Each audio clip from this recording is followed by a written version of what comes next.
കുഞ്ഞുങ്ങളെ, ഇന്ന് ഞാൻ പറയുന്നത് എന്താണെന്ന് വെച്ചാൽ, മനസ്സിൻ്റെ ഭാരം നിങ്ങൾ ഇറക്കി വെക്കാൻ ആരോടെങ്കിലുമൊക്കെ ചാറ്റ് ചെയ്യുമ്പോൾ, അതെന്തിലോ ആയിക്കോട്ടെ, നിങ്ങൾ ചാറ്റ് ചെയ്ത് സംസാരിക്കുമ്പോൾ എല്ലാവരും പറയും, അവരിങ്ങനെ നമ്മുടെ എതിർവശത്ത് നിൽക്കുന്ന ആളുകൾ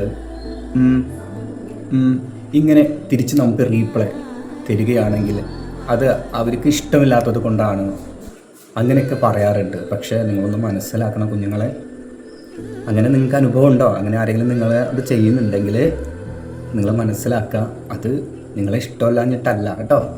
കാരണം എന്താ വെച്ചാൽ, നിങ്ങൾ ആദ്യം മനസ്സിലാക്കേണ്ടത്, ആദ്യത്തെ എന്ന് പറയുന്നത്, ആ എമ്മിനെ നമ്മൾ എന്ത് മനസ്സിലാക്കണം, അത് മിണ്ടാൻ എന്നാണ്.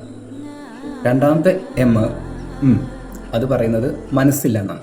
അപ്പോൾ മിണ്ടാൻ മനസ്സില്ല എന്നാണ്. അപ്പോൾ കിട്ടിയ പിന്നെ അവിടെ ഈ ആളില്ലാത്ത പ്ലാറ്റ്ഫോമിലേക്ക് ട്രെയിൻ കയറ്റി വിട്ട പോലെ ഇങ്ങനെ ചാറ്റ് ചെയ്ത് നിൽക്കരുത്. റൂകൾ പരക്കട്ടെ, നിർത്തിക്കോളൂ.